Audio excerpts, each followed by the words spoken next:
So, here is a fun fact.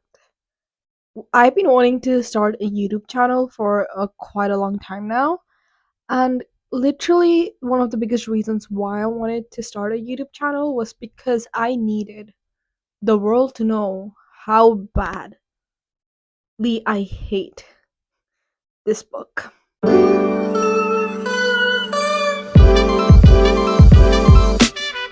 So, hello everyone, and welcome back to Chai with Maanya.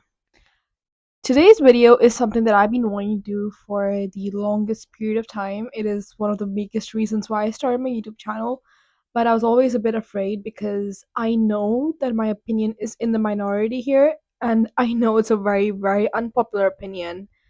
And I also knew that I'll have to do a lot of extensive research, which I was kind of procrastinating about. Here we are, I finally done it.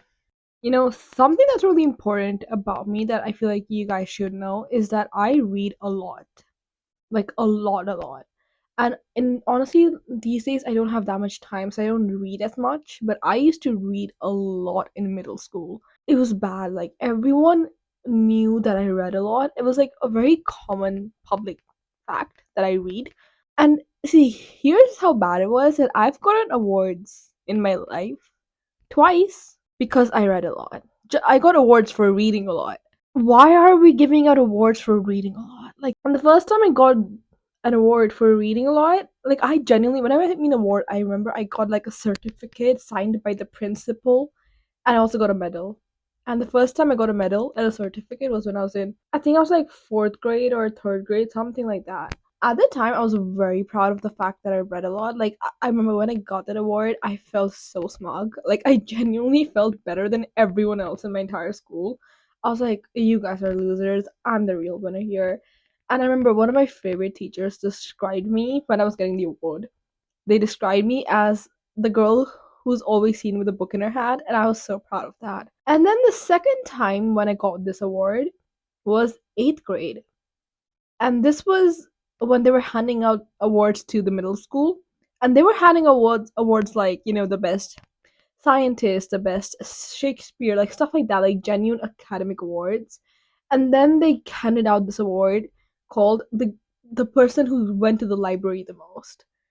And compared to getting awards as the best scientist or the best mathematician or the brightest student, when you get handed an award for checking out of the library the most, it's kind of embarrassing.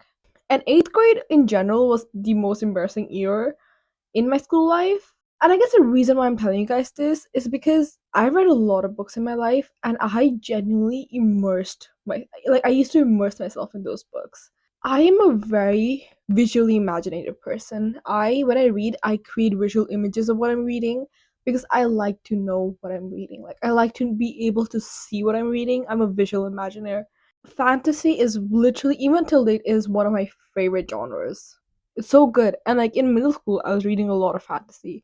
I read I read Percy Jackson in like elementary school. I read all of Mortal Instruments. I read all of the Harry Potter series. I read Divergent. I read Hunger Games. All these. I mean, Divergent and Hunger Games is more dystopian, but it's like borderline fantasy kind of. And I love books about fairies. I know it sounds insane as a 22-year-old saying that you like fairies, but I love fairies. If anything that has the word fairy or fae in it, I will read it. Till this date, I will read that book. Throw back to when I was in 11th grade, and which was, by the way, 7 years ago. A lot of people were telling me to read The Throne of Glass because a lot of people were reading it. At that time, it was one of the biggest fantasy books going on. It was still unfinished at the time. I think when I started reading it, the last book was yet to come out, and a lot of my friends were reading it, so everyone was telling me to read the book, and I decided to read the book because it's fantasy, and it was the hottest thing in the book world at the time. So I read the book, and this was the first time in my life that I had read a book, well, series, and I absolutely hated it. Like, not even dislike, not even disappointed, not even like, oh, it's so so. I was like, genuinely, absolutely hated the book. I was so mad when I finished the series. I was so infuriated, and more than anything, I was frustrated with myself that I even read through the series. And I'm so sorry if you guys like this book, but I just hate it. I just can't. I can't see the appeal in it. I just can't. I think the frustrating part is that I am quite literally the perfect target audience for this book. By the way, there are gonna be spoilers in this book, so if you haven't read this book and you want to read it, I would suggest not listening to this video unless you're fine with spoilers, because some of the spoilers might be a bit big for you. Before I talk about the reasons why I hated Throne of Glass, I feel like it's important we talk about the author, Sarah J. Maas, a little bit. The Throne of Glass series is written by this American author called Sarah J. Maas, and you might know her through her other books such as A Court of Thorn and Roses, better known as Akotar. Akotar? It's another fantasy series that Sarah J. Maas has created, and her another book series called Crescent City. And this book, Throne of Glass, goes a way back. So this book started in 2002 when Sarah J. Maas was 16 and she began to write Throne of Glass. She posted several of the book's chapters on this platform called fictionpress.com, and at the time it was titled Queen of Glass. And on the site, on the website, it became very popular, and afterwards she eventually removed it from the site when she decided to publish the novel. The storyline of the series initially started off based on Cinderella. The premise was that what if Cinderella was not a servant but an assassin? What if she didn't attend the ball to meet the prince? What if she attended the ball to kill the prince? And the book was purchased by Bloomsbury in 2010 and was officially published in 2012. It was a 10-year journey. And of course, after she took it off the site, the book did went through a lot of changes after they got purchased by Bloomsbury, because when you read books now, you will not think it's a Cinderella story. It really is not. It really did not. I didn't even know that fact. I was actually surprised when I was researching for this video and I found out that it was based on Cinderella, because it's changed a lot. The book was published in 2012, the first book, and then Sarah J. Maas proceeded to write 6 more books in the series, which were Crown of Midnight in 2013, Hair of Fire in 2014, Queen of Shadows in 2015, Empire of Storms in 2016, Tower of Dawn in 2017, Kingdom of Ash in 2018. So she basically released 7 books in 7 years. And that is actually insane. If you guys know anything about writing or publishing or just even trying to write a story, it takes a long time for a book to write. A lot of times writers get like writing block in the middle of the book. A book goes through multiple revisions in the publication house. So the fact that she is releasing every one book every year is actually very impressive and very insane. And I think that is one of the biggest reasons why this series went downhill as the books kept on getting released, is because she spent so much time in the first 3 books, like first couple of books. She had 10 years to write the first book, basically. The characters, the storyline, the world building in the first book is very well done. It's very good, in my opinion.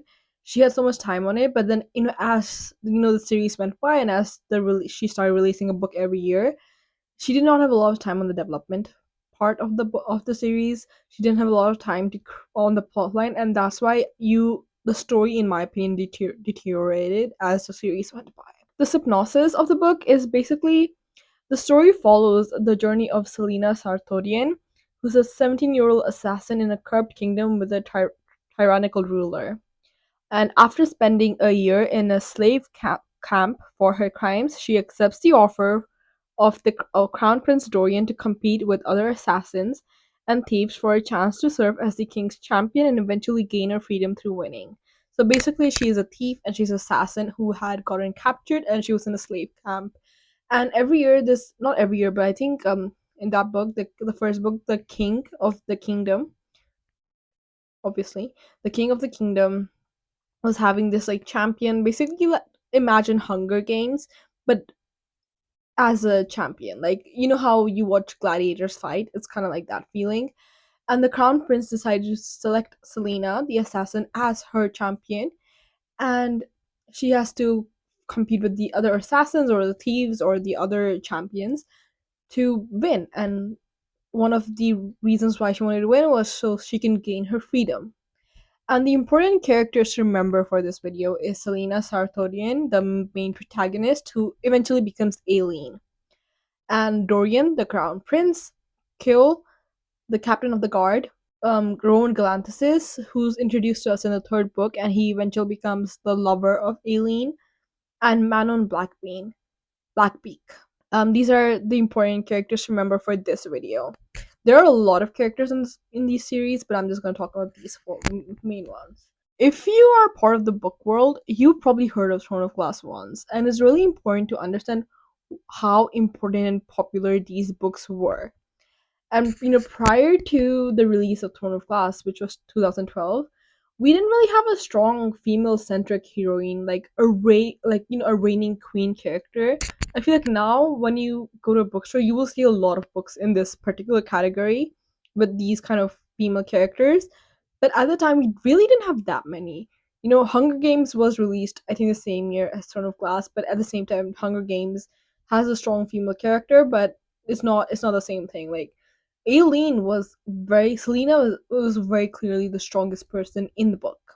She's very, very powerful female character, and quite literally no one is up to her level in the entire series, which eventually becomes the biggest flaw of the series in my opinion. The world building is done very well. I will say this. A lot of people might disagree, but I thought the world building wasn't very well. The romance was initially very smutty, which is very exciting for a teenager to read, but the romance also becomes a huge issue at the end. Now, my biggest issue, and my first issue and my biggest issue with this book is Aileen Galantis. I can't pronounce her name, but we're just gonna call her Aileen. And my biggest issue with Aileen was that I absolutely hated Aileen. She was the worst part of the entire series. She was the worst character, the worst part. Every time her parts came up in the books, I wanted to skip over. And that becomes an issue because when you end up hating the main character more than the villain, then that's an issue. Then you're not going to enjoy the book you're reading. I've never hated a protagonist so much in my life before. She was horrible. I hated it. Looking back now, I realize that Selena and Aileen, even though they were the same person and they did share a lot of traits, it worked with Selena's character arc. With Aileen, all of Selena's flaws and her annoying traits just got bigger and worse. It was just off-putting. And Aileen's personality is the biggest problem in this entire book. She's very arrogant, very, very, very arrogant. She has a tendency to look down on literally everyone in the entire room. She's really pretty. Elena and Selena, they're described to be very pretty, which is normal. Most female characters in books are always going to be pretty, but it's emphasized so much how pretty she is that it becomes annoying. Like, I don't care how pretty she is, get on with the book, you know? And another issue that a lot of readers had with the book is it has a lot of harmful beauty standards. I didn't find that annoying when I was reading the book, but a lot of people did have an issue with that.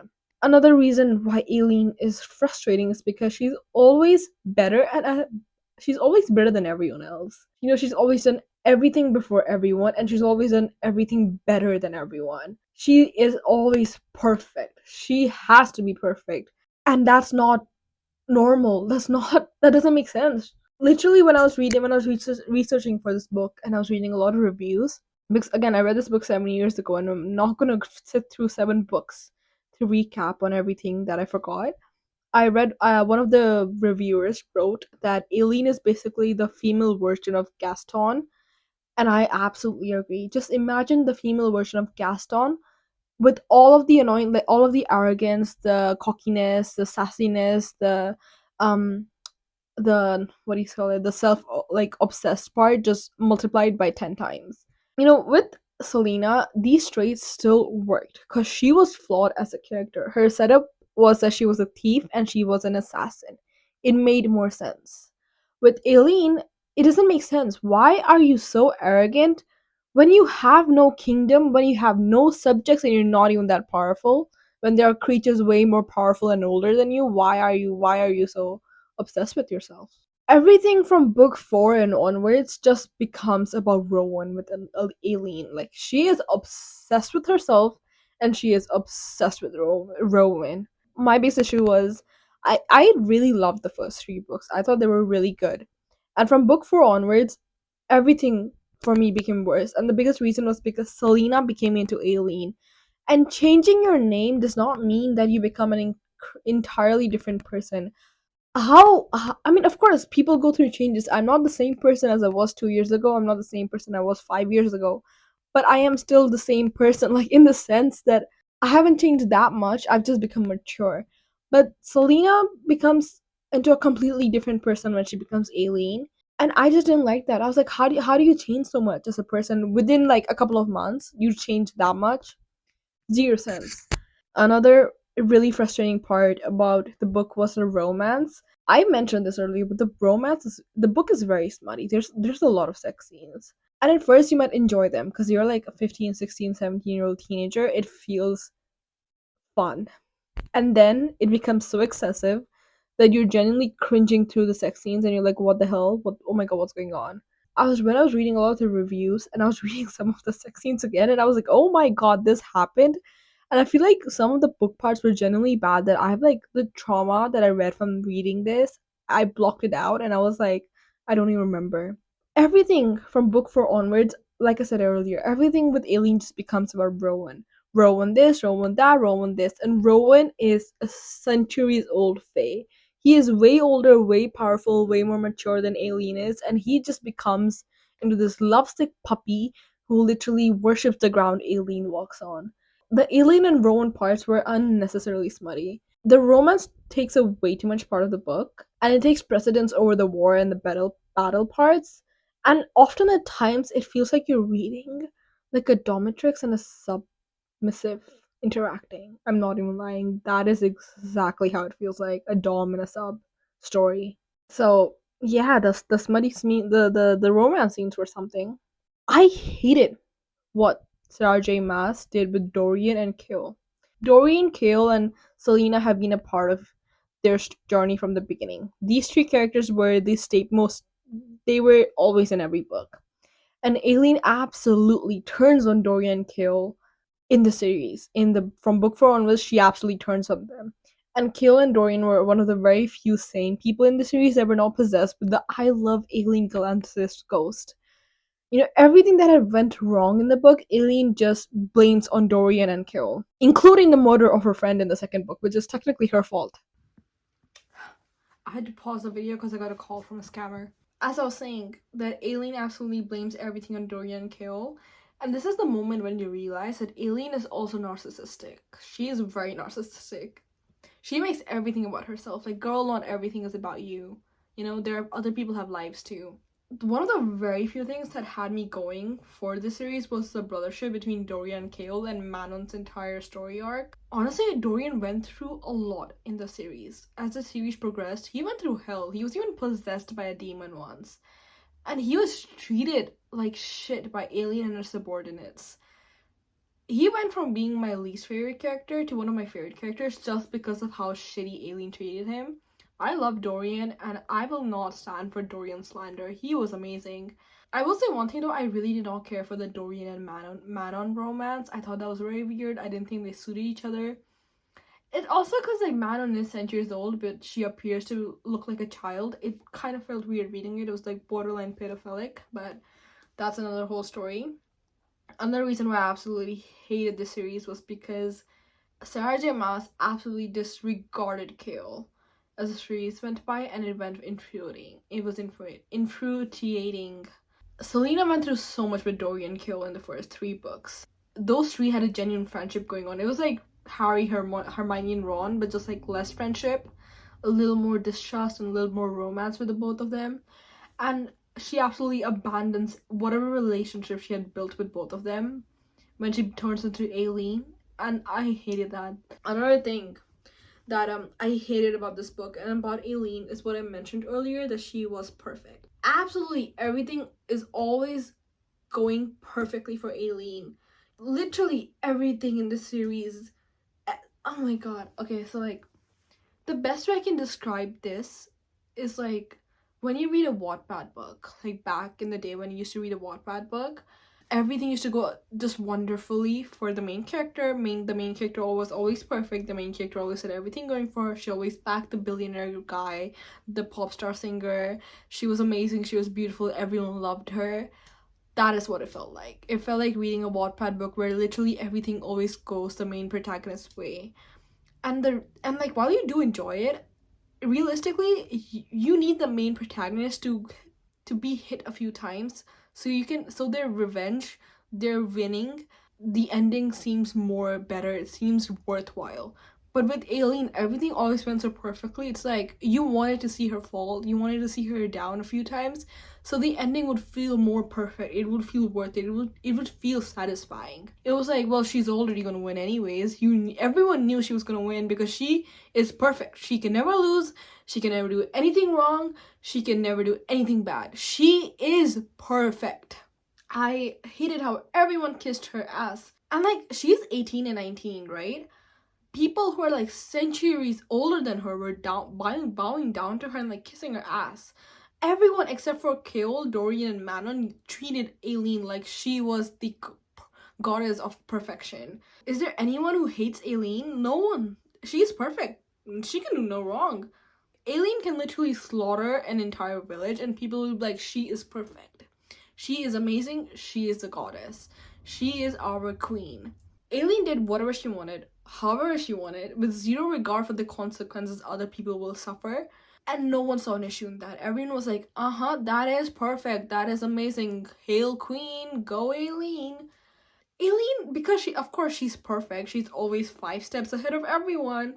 You know, every time there's a plot twist, every time something happened, something big, and people would be like, oh my god. And then it would end, the action part would end, and Aileen would be like, by the way, I already knew that. That was my plan. That was what I intended to do.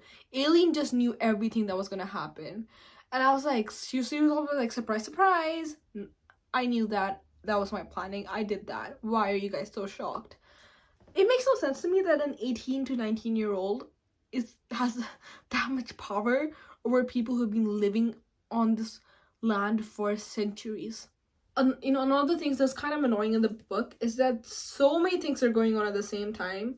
Way too many things are going on at the same time. The first 3 books, it was really just Aileen, Kale, and Dorian. By the 4th book, the 5th book, there were so many point of views, and there's so many characters introduced. It was hard to keep up with the different stories going on at the same time. Like, I won't lie, I will say like in the 5th book, at one point there were like at least 5 different storylines going on at the same time, and it was like really hard to keep up with each of them. I initially, when Manon was introduced, I really didn't care for Manon. I used to skip over her chapters. Like, I used to like zoom read it until I realized she's like here to stay and she's important. So I started reading her more, and I'm so glad I did because she was the only part of the book that I actually liked towards the end. But there's so much going on. Like, people don't really necessarily care that much about supportive characters. Of course, we want supportive characters to get a small storyline, to have their own development, to have their own character arc, but not this much. Like, focus on Aileen. The last book, the 7th book, was over 1,000 pages long, which I think was way too long. Like, it could have been cut down to like 500 pages and we would have still gotten the same outcome. Because Sarah J. Maas ended up spending so much time on so many different characters, on so many different storylines that we didn't need. And also, the romance parts of the book used to take so long. There was so much romance, especially like in the 4th and the 5th books. There's way too much romance. Like, a lot of these issues could have been fixed. And like I said, I think one of the biggest reasons why this book, the way a lot of the characters in the plotline turned out the way they did, was because Sarah J. Maas was releasing a book every single year. If she had a bit of a gap, if she spent more time on the storyline, if she spent more time developing the characters more, I think some things would have been better. I think it's because she was always in a rush to write so much that she spends so much time on the romance and so little on the actual plot.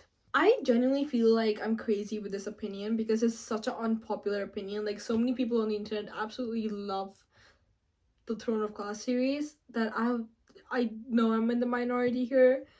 But I don't know why. I really dislike this series. I really did. And like, this was like a very big epic saga.